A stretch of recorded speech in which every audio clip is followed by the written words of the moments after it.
आज हम देखेंगे सोलो लेवलिंग के एपिसोड नंबर 2 को। अगर आपने इसका पहला एपिसोड अब तक नहीं देखा है तो उसकी लिंक आपको डिस्क्रिप्शन में मिल जाएगी। तो चलिए जानते हैं आगे की कहानी को। बिना किसी देरी के जिनवू अपने साथी हंटर्स के साथ एक टेम्पल जैसे डंजो में जाता है जिसमें कई सारे स्टैचू रखे हुए थे।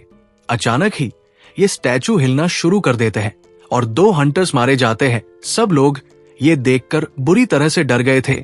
इनका कैप्टन इन्हें हिलने से मना करता है वरना ना वो स्टैचू इन पर फिर से अटैक कर देगा। जूही ने डर के मारे अपने कान बंद किए हुए थे।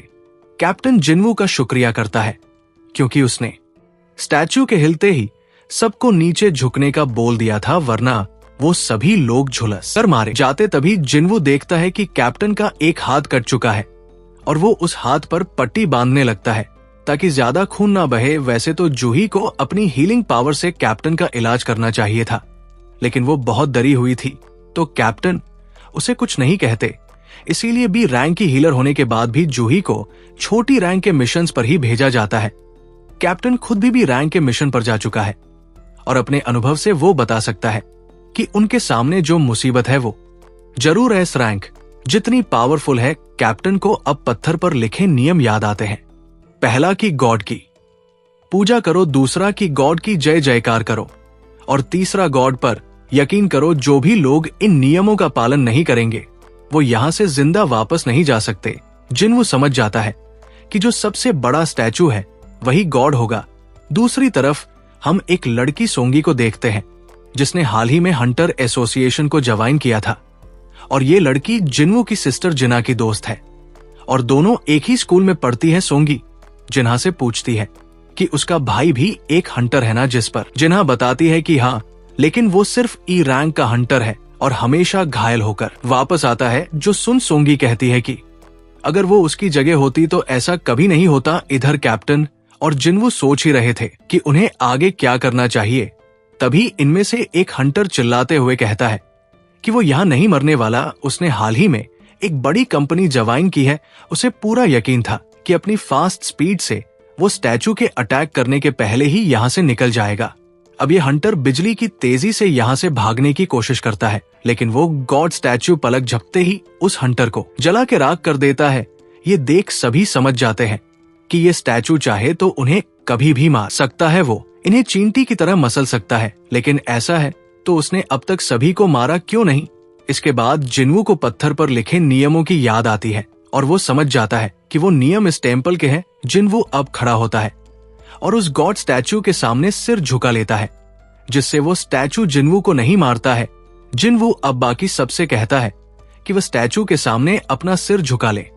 जब तक उनके सिर नीचे है स्टैचू उन्हें नहीं मारेगा। और गॉड की पूजा करने वाले नियम का मतलब भी यही है। सभी लोग जिम्बू की बात मानकर सिर झुका लेते हैं। ये देख गॉड स्टैचू खुश होता है और स्माइल करने लगता है। ये देख सभी लोगों को लगता है कि अब उन्हें कुछ नहीं होगा और वो उठकर खड़े हो जाते हैं। लेकिन तभी गॉड स्टैचू भी अपने सिंहासन से उठकर खड़ा हो जाता है और इन लोगों को कुचलने के लिए उनकी तरफ बढ़ने लगता है। जिनवू कहता है कि उन्हें दूसरा नियम भी पूरा करना होगा, यानी गॉड की जय जयकार करना। अब एक हंटर आगे आकर बोलता है कि उसे पूजा करना आता है और वो वही बैठकर गॉड की पूजा करने लगता है। लेकिन ये सही वर्ड्स नहीं थे तो गॉड स्टैच्यू उस हंटर को अपने पैरों तले कुचल देता है।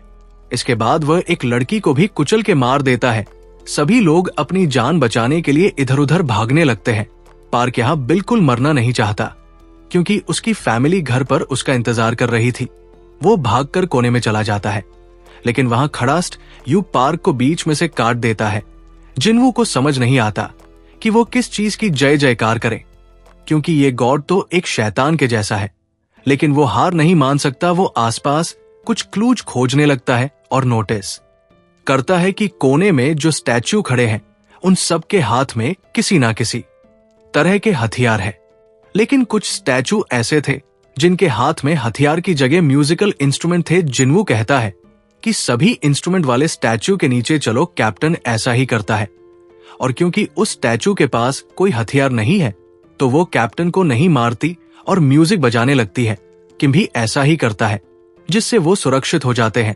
जिनवू जूही को लेकर ड्रम वाले स्टैचू के नीचे जाता है, लेकिन वो कोई रिएक्ट नहीं करता। मतलब एक स्टैचू के नीचे एक ही इंसान खड़ा हो सकता है। तो जिनवू जूही को वही छोड़कर भागने लगता है गॉड स्टैचू से। बचने के चक्कर में जिनवू गलत स्टैचू के नीचे जाकर खड़ा हो जाता है, जो कि उसे बुरी तरह घायल कर देता है। फिर भी जिनवू रंगते हुए उस इंस्ट्रूमेंट वाले स्टैचू तक पहुंच ही जाता है और वो भी म्यूजिक बजाने लगता है। सबका म्यूजिक सुनने पर गॉड वापस अपने सिंहासन पर जाकर बैठ जाता है। शायद गॉड की जय जयकार करने का मतलब यही था। जूही अब जिनवू के पास आती है और देखती है कि उसकी एक टांग कट चुकी थी। वो अपनी हीलिंग पावर से जिनवू का पैर ठीक करने की कोशिश करती है, लेकिन इससे उसके खुद के शरीर को नुकसान होने लगता है।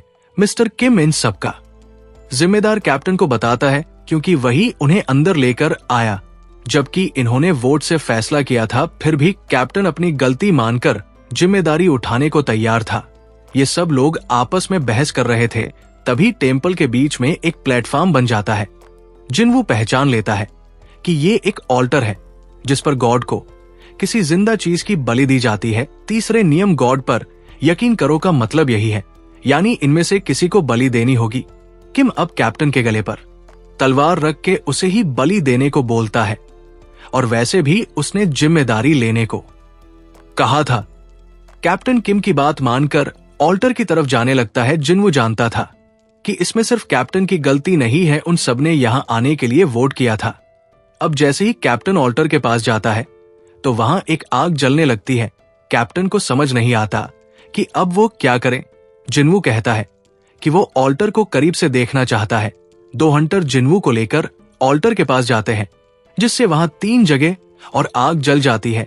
जिनवू कैप्टन से पूछता है कि अगर वह यही इंतजार करें तो क्या कोई उन्हें बचाने आएगा, जिस पर कैप्टन बताता है कि इस पोर्टल को खुले 7 दिन हो गए हैं, तो अब शायद ही कोई उन्हें रेस्क्यू करने आएगा। दोस्तों, 7 दिनों के बाद ये पोर्टल्स पूरी तरह से खुल जाते हैं, जिसके बाद वो सभी मॉन्स्टर्स गेट से इंसानी दुनिया में आ सकते हैं। इसीलिए हंटर्स को 7 दिन की टाइम लिमिट के अंदर डंजो बॉस को मार के पोर्टल्स को बंद करना होता है। तो अगर ये लोग यहां हारे तो ये गॉड स्टैच्यू भी इंसानी दुनिया में जा सकेगा। दूसरी तरफ जिनवू की बहन संग हॉस्पिटल जाती है और अपनी मदर से ढेर सारी बातें करती है, पर उसकी मदर कोई जवाब नहीं देती क्योंकि वो कोमा में है। जिनवू अब बाकी सबसे भी ऑल्टर के पास आने को कहता है और सभी के लिए एक एक आग जल जाती है। इनके पीछे फिर ब्लू कलर की आग भी जलती है और टेम्पल का दरवाजा खुल जाता है। अब ब्लू वाली आग टाइम के साथ साथ धीरे धीरे बुझने लगती है और टेम्पल के सभी गार्ड्स इन लोगों की तरफ बढ़ने लगते हैं। जिनवू नोटिस करता है कि वो जिस भी स्टैचू को देखता है वो हिलना बंद कर देता है। जिनवू सबसे कहता है कि वो स्टैचू पर नजर गड़ाए रखें, इससे वो अपनी जगह रुक जाएंगे। सभी लोग ऐसा ही करते हैं, लेकिन एक लड़की बहुत ज्यादा डर गई थी। वो तेजी से उस दरवाजे की तरफ भागती है और यहां से सही सलामत निकल जाती है, लेकिन उसके जाते ही उसकी आग बुझ जाती है और दरवाजा थोड़ा सा बंद हो जाता है। जिनवू को समझ नहीं आता कि ये दरवाजा कोई जाल है या सच में वो बाहर निकल सकते हैं। शायद इस नियम से गॉड के लिए उनकी वफादारी दे दी जाती है। अब एक और हंटर जिनवू को छोड़कर यहां से भाग निकलता है। अब यहां सिर्फ 4 लोग ही बचे थे। जिनवू इनसे हिलने को मना करता है। शायद ब्लू फ्लेम एक टाइमर की तरह है, जिसके पूरे बुझने के बाद हो सकता है कि इन सबको जाने दिया जाए। किम बोलता है कि इसका उल्टा भी तो हो सकता है कि टाइमर खत्म होते ही दरवाजा वापस बंद हो जाए। किम को नहीं लगा था कि जिनवू के जैसा कमजोर हंटर उनके इतने काम आएगा। वो उसका शुक्रिया करता है, लेकिन उसकी भी फैमिली है और वो मरना नहीं चाहता। वो जिनवू से माफी मांगता है और इसके बाद किम भी यहां से भाग जाता है। अब सिर्फ 3 लोग ही बचे थे और जिनवू रोने लगता है, लेकिन वो हार मानने को तैयार नहीं था। अब कैप्टन कहता है कि जिनवू और जूही यहां से चले जाएं। वह खुद यहां रुककर अपनी बलि देगा और उसे अपने से जवान लोगों को जरूर बचाना चाहिए। वो जूही से कहता है कि जिनवू को लेकर यहां से चली जाए, लेकिन तभी जूही के पैर काम करना बंद कर देते हैं क्योंकि उसने अपनी पावर्स कुछ ज्यादा ही इस्तेमाल कर ली थी। जिनवू अब कैप्टन से कहता है कि वो जूही को लेकर यहां से चले जाएं। जिनवू का तो पैर कट चुका है, तो वो वैसे भी चल नहीं पाएगा। जूही भी यही रुकने को बोलती है। जिनवू अब जूही को अपना मैजिक जैम देते हुए कहता है कि साथ में डिनर करने का वादा तो वो पूरा नहीं कर पाया, लेकिन जूही इसे बेचकर अपने लिए कुछ खाने का खरीद सकती है। जब जिनवू बाहर आएगा तो जूही से बाकी पैसे ले लेगा अब कैप्टन। तुरंत एक चॉप मार के जूही को बेहोश कर देता है और उसे लेकर यहां से निकल जाता है। अब सिर्फ जिनवू ही बचा था जो यहां मरने वाला था। उसके पास एक तलवार पड़ी थी जिससे वह इन स्टैचू से लड़ने की कोशिश करता है, लेकिन इतने विशालकाय दानवों के सामने जिनवू कुछ नहीं कर सकता। वो उसे तलवार से इधर उधर फेंकने लगते हैं। उसका एक हाथ भी कट जाता है। जिनवू रोते हुए सोचता है कि वो भी स्ट्रांग बनना चाहता है, लेकिन नहीं बन सका। उसके बावजूद वो अब तक जिंदा बचा है। सभी लोग दोगले होते हैं और सिर्फ अपने बारे में सोचते हैं। जिनवू की भी फैमिली है जो उसका इंतजार कर रही है, पर सिर्फ वही यहां मरने वाला है। अब जिनवू को टरपेले जाया जाता है। उसके शरीर में बिल्कुल जान नहीं बची थी। स्टैचू जिनवू को खत्म करने के लिए तलवार उठाता है और जिनवू सोचता है कि वो मरना नहीं चाहता, काश उसे एक और चांस मिलता। इसके साथ ही ब्लू फ्लेम भी बुझ जाती है और अचानक ही हमें एक नोटिफिकेशन स्क्रीन दिखने लगती है जिस पर लिखा था कि आप प्लेयर बनने के लिए क्वालिफाई हो गए हैं। आपका दिल 0.2 सेकंड में धड़कना बंद कर देगा। अगर आप ऐसा नहीं चाहते तो प्लेयर बनने के लिए हाँ करें। इसके बाद यस वाली बटन क्लिक हो जाती है और ये एपिसोड यहीं पर एंड हो जाता है। तो दोस्तों, असली कहानी तो अगले एपिसोड से शुरू होने वाली है, लेकिन उसके लिए जिनवू जिंदा बचेगा भी या नहीं, और ये गेमिंग स्क्रीन का क्या चक्कर है, ये हमें पता चलेगा अगले एपिसोड में। तो उसे बिल्कुल भी मिस ना करने के लिए अगर आपने हमारे चैनल वाइपर एमे एक्सप्लेन को सब्सक्राइब नहीं किया है तो सब्सक्राइब करके बेल आइकन जरूर दबाएं। और वीडियो अच्छा लगा है तो इसे लाइक और शेयर जरूर करें और कमेंट करके बताएं कि आपको ये एपिसोड कैसा लगा। मैं मिलता हूं आपसे अगले वीडियो में। शुक्रिया।